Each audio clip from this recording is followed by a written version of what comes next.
Hello everybody, my name's Kev.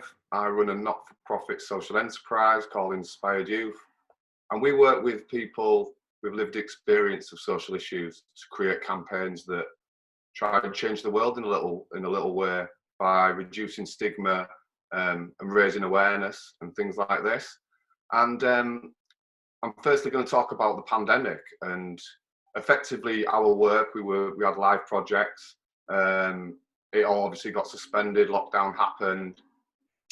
I was like, what is going on now? What is this? I'd lost my mum in the end of 2019, and I was pretty much grieving the first part of the year. And as this started to develop, I started to watch too much news, if I'm honest. And the news was brutal, and it had people gasping for air, and the tone of it was horrific.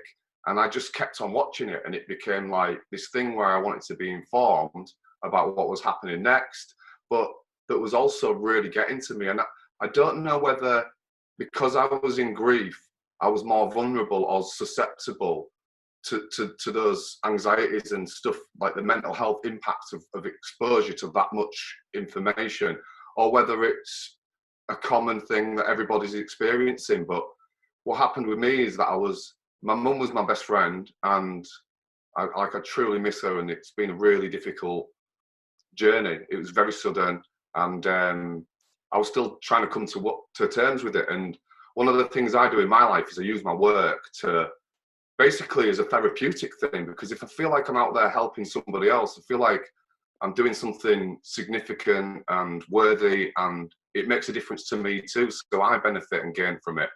So I was throwing myself into my work. I was grieving behind closed doors and, keeping up on a professional sort of front when I was doing my work. And we were just about to start a project called No Filter, which is a campaign with big local Town Hall and North Yorkshire Youth in partnership with Inspired Youth. And it was about basically giving young people an opportunity to make a film about, what goes on in their mind, what makes them tick, and what they think about mental health, and what their ideas are about them kind of topics. And we were just about to get that project started, everything halted, and I'm just like, I found myself like paralyzed. I found myself like suspended in this place where I was no longer grieving. I felt like it was a bit like being in shock, like fight or flight, and I was frozen, and like all my emotions got stuck in me, and it was like this numbness. And I found myself like from being out there in the community and working in group, found myself in my house, like I live alone, found myself in my little flat, and not being able to see family and not being able to do my work. And my work, if you know my story, there's lots about my story online and stuff, but if you knew my backstory, the passion for why I do this is because I lost my little brother to suicide, and he was only 13, and that's 23 years ago, and I think about it every day. So the impact of that on me is massive. So I'm a big suicide prevention campaigner. I've done a lot of work with Papyrus. We've made music videos. We've done events, and I've spoke at conferences about my own experience, and just trying to be a person that's out there raising awareness and saying it's okay to talk about mental health, because I feel like people die in the silence. So anyway, I was in this little flat, and I can remember one of the experiences that broke my heart was I've got my brother's got two children, Jade and Freya, and one day during the lockdown, he was out doing his exercise, and he came on the bike, and I'm on the second floor, so I came to the balcony, and I waved down, and Freya was in the back of the bike, and she went, "Kevin," and she like tried to unstrap herself and get out and run towards me. And my brother said, "No, you can't," because at that point, hugging's illegal. And I looked down at her, and there was nothing I wanted more than to give her a hug. I'd been on my own, I'd been isolated, and I said, "I can't come down, darling." And she just started to sort of like, sad lip and stuff. And I thought, oh wow, that was tough. That was really tough. So things like that really broke my heart, because I was like, it's the human interaction that I need. It's the love. It's the people around me. And so being cut off from all that was really just so difficult. So anyway, we had to pause the project, and I've not been able to do anything because the rules and regulations, obviously they keep changing, the situation keeps changing, but in order to do the work that I do normally pre-pandemic, it's group work, it's getting together, it's exploring ideas, it's sharing experiences. It's possible to do that on Zoom, but then there's other issues when you're working with young people. A lot of them don't have access to Zoom. They don't have access to the technology. They don't have, they come from, families with multiple siblings, and there's one computer and it's noisy. And, I think these things, we overlook them. The environment of learning like this, they've tried to put things in place to get people still learning, but in reality, in the family home, mum and dad might have lost a job, or they might be working,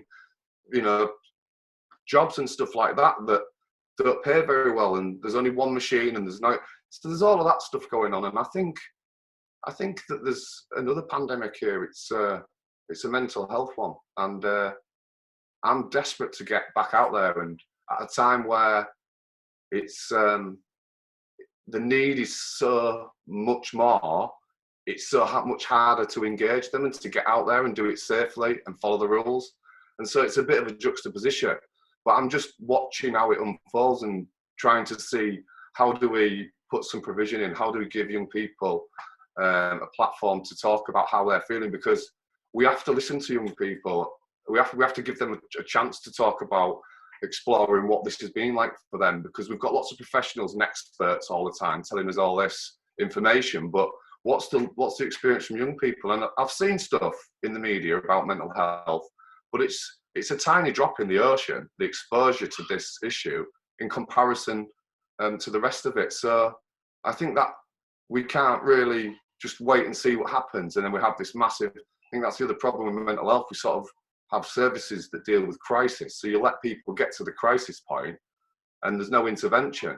And what I do, I know it's a project and we're doing a film and stuff like that, but to me, it's an intervention. It's you count, you matter. I care about how you feel. I care about your story. And we're going to use your story to make a change in the world. And that giving young people, a sense of confidence and a boost, in morale. And, them kind of things are really missing from my life. And it's like, it's really, really hard to deal with. And then sort of towards the last month or so, I started to actually address where I was, because I think your perspective's a bit skewed because you're in this new dimension, in this little bubble, and you're not necessarily talking about it to other people.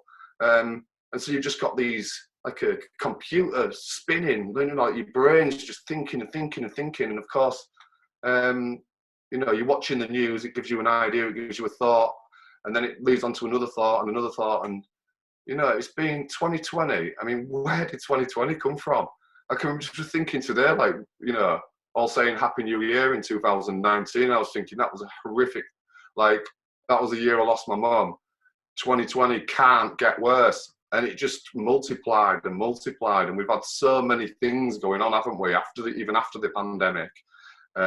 Protests and stuff like that, and yeah, it's a lot to take in. But I think what I've done to ground myself is watch less news, because you can overload yourself with that, and do things that I enjoy, do things that make me happy, go into nature. My mum was really into nature, and my mum was a campaigner. She did like campaigning against like fracking, and she did campaigning against like chopping trees down to build new infrastructure, like, HS2 or whatever it's called. And she'd be the one at the front saying, you're not chopping this one down because I'm stood in front of it, So my mum was a real character. And whenever I'm in nature, I think about mum, because the birds and the trees, and it's a really calming thing. So a friend of mine, Gerard, saw that I was struggling, and invited me to start coming for a walk out in nature in this big wide open space.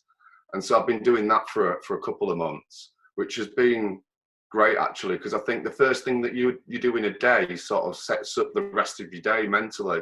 And before that, it was like wake up, put the news on, expose myself to loads of terrible bad news, and then try to make sense of my grief, and I've got no work to do, And, you know, I was seeing all these people coming on telly saying, oh, I love lockdown, it's been brilliant. Thinking, who's enjoying lockdown? Like, what do you mean you're enjoying lockdown? And I felt like I'd missed so many opportunities. I want to write my book about my brother, about losing my brother, and that story. I really want to tell it. And I just didn't have, I sort of lost this, I don't know what was going on with me. I think I was feeling too much fear. And anyway, I ended up getting a health anxiety because of the nature of my mum's death.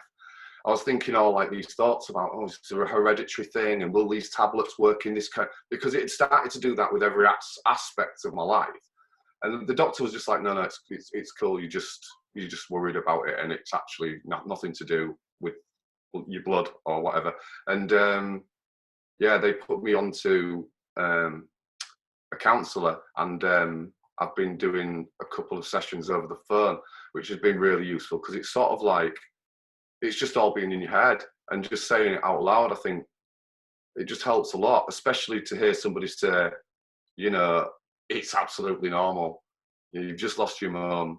We're in this crazy new pandemic situation, and the news has been horrific, and we are in a really challenging time in history. And I think, you know, all of that all at once, it's a lot for anyone to take, which brings me on to saying, really, that, you know, if it's affected my mental health, and I am a resilient person, I have been through a lot of stuff, and I make no bones about it. You know, I have got my own mental health issues, mainly anxiety being the main one, but that has been massively, the increase in the actual sensation of my anxiety has just been catastrophic. And I think about them kids, in them teenagers and young people in whatever situations. We've heard about domestic violence on the rise. We've heard about families struggling. We've got people indoors all day with each other, under each other's feet. It's just a new environment for everybody, and that can raise, you know, it can raise tempers, and it can lead to really negative stuff that impacts on young people. So with all of that on top, what are young people experiencing? And we can't leave it too long to get out there and to reach them, and to work with them, and to give them opportunities, and to say, how do you feel? Because they might not always get that opportunity, you know, to say how they feel. They've lost their youth workers, you know, potentially the social worker, a teacher, you know, the community worker, the youth worker. They've just lost all of their contacts, and then they can't see their friends, not allowed to go see, you know, the grandma.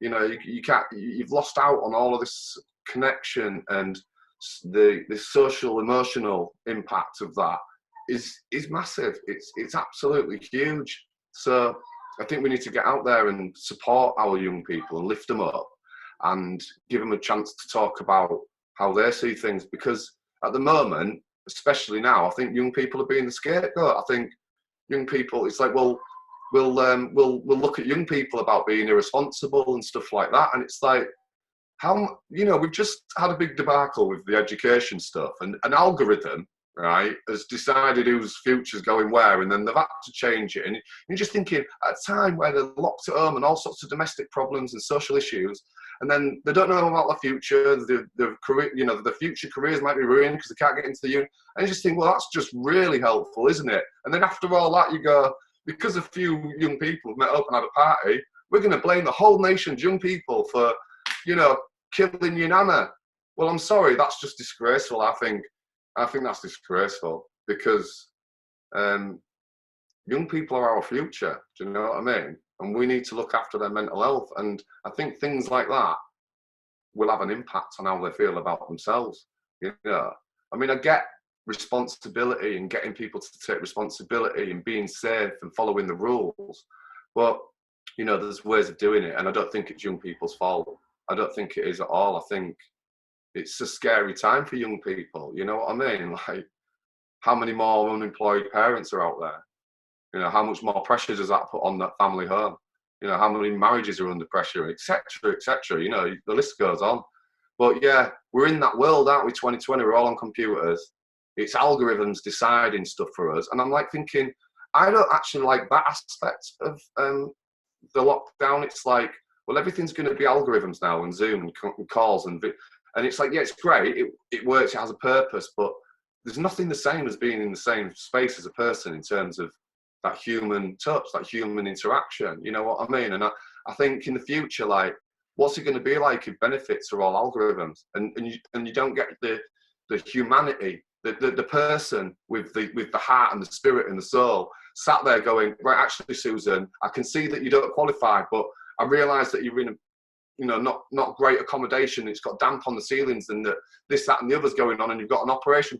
Like, the computer can't do that. The computer can't understand it, you know. And it's just, I think that's the way that life's going, and that scares me on its own. Do you know what I mean? But at the same time, I'm trying to embrace it. I'm trying to look for ways to use it. So they've just announced that you can't meet up, haven't they? You can have 6 people. And my projects would be like 6 to 12 young people in a group on a journey-based thing, doing creative workshops and then producing a film at the end of it. That means that if I have one other co-worker and there's 2 of us staff delivering the project, then I can only have 4 people. And that changes everything, doesn't it? So then I'm thinking, well, maybe now, rather than going on the journey, which is more difficult, or we can do that with a small group, I want to reach out to more young people, so to connect with schools in the community and say, you know, are there any of your young people that are willing to do it, that the parents are happy for them to be involved, to talk about mental health and make a film about it? Because I think it would be so interesting and so insightful to hear it from their perspective, because I don't think they get enough of a voice. Okay, so thanks for giving me the opportunity to put my point of view across, and I hope that you gain something from it. It's actually been really good for me just to be able to talk about what's going on in my head, and to talk about my work and my passion for it. So thanks for that opportunity, and thanks for listening.